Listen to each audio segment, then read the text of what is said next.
নমস্কাৰ বন্ধু বান্ধৱীসকল আপোনালোক সকলোকে কেৰিয়াৰ গাইড চেনেললৈ স্বাগতম জনাইছো বন্ধু বান্ধৱীসকল আজিৰ এই ভিডিঅ'টোত আমি কেইবাটাও গুৰুত্বপূৰ্ণ কথা আলোচনা কৰিম ইতিমধ্যে DHS আৰু DME ৰ লগতে আসাম ডাইৰেক্ট ৰিক্ৰুইটমেন্টৰ মিউনিচিপাল এডমিনিষ্ট্ৰেশ্যন আৰু টাউন এণ্ড কাণ্ট্ৰি প্লেনিং ডিপাৰ্টমেন্টৰ পৰা ডকুমেন্ট ভেৰিফিকেশ্যন সম্পৰ্কত নটিচ প্ৰকাশ পাইছে গতিকে বলক এতিয়া আমি ভিডিঅ'টোৰ ফালে আগবাঢ়ো প্ৰথমে আমি চাম DME আৰু DHS ৰ ডকুমেন্ট ভেৰিফিকেশ্যন সম্পৰ্কত অহা নটিচখনৰ বিষয়ে বন্ধু বান্ধৱীসকল এই নটিচখন DHS আৰু DME ফালৰ পৰা আহিছে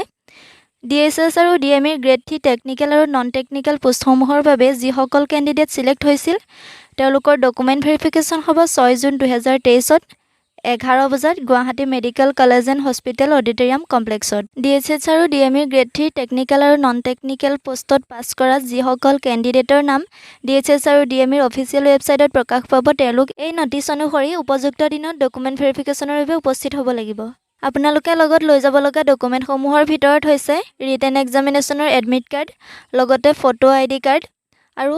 all relevant certificate and testimonial original documents অৰ্থাৎ আপোনালোকে আপোনালোকৰ এডুকেশ্যন কোৱালিফিকেশ্যনৰ লগত জড়িত সকলোবোৰ সাৰ্টিফিকেট আৰু মাৰ্কশ্বিটৰ লগতে যদি আছে caste certificate EWS computer certificate এই সমূহ লগত লৈ যাব লগতে বাৰ্থ সাৰ্টিফিকেট অথবা মেট্ৰিকৰ এডমিট কাৰ্ড লগত লৈ যাবলৈ নাপাহৰিব লগতে আপোনালোকে মন কৰিব লগা আন এটা গুৰুত্বপূৰ্ণ কথা হৈছে ইয়াত দিয়া আছে further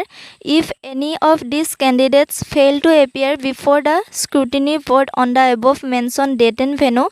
their provisional selection of the post may be summarily cancelled অৰ্থাৎ আপোনালোকে এই নটিচ অনুসৰি দিয়া ডেট আৰু ভেন্যুত যদি উপযুক্ত সময়ত উপস্থিত হ'ব নোৱাৰে তেনেহলে হয়তো আপোনাৰ চাকৰিটো কেনসেল হ'ব পাৰে আপোনালোকৰ যিসকল ক্যান্ডিডেট সেইদিনা ডকুমেন্ট ভেৰিফিকেশ্যনৰ বাবে উপস্থিত থাকিব লাগিব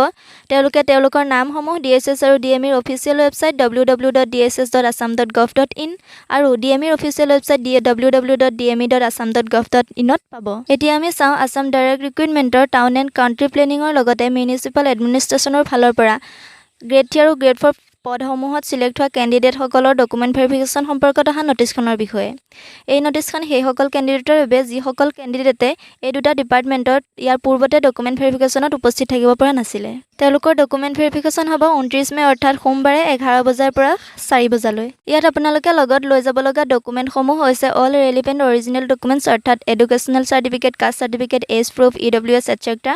লগতে অনলাইন এপ্লিকেশ্যনৰ এটা copy admit card Aadhaar card PAN card অথবা ভোটাৰ আইডি আৰু পাছপোৰ্ট সাইজৰ ফটো ইয়াৰে আপোনালোকৰ যিসকল candidate town and country planning ডিপাৰ্টমেন্টত ইয়াৰ পূৰ্বৰ ডকুমেন্ট ভেৰিফিকেশ্যনত যাব পৰা নাছিলে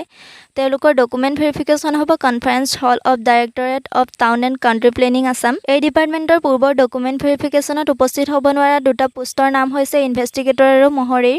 তেওঁলোকৰ ৰোল নম্বৰসমূহ ইয়াতে দিয়া আছে আপোনালোকে চাই ল'ব লগতে এই ডিপাৰ্টমেন্টৰ গ্ৰেড 4 ৰ পিয়ন MTS আৰু PWDS গ্ৰেড 4 ৰ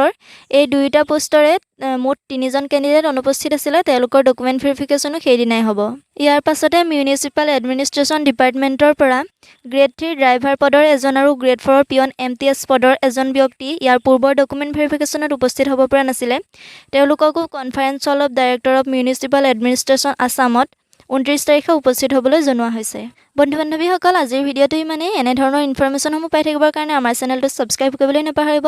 লগতে যদি ভিডিঅ'টো ভাল লাগিছে তেনেহলে please like comment and share কৰি দিব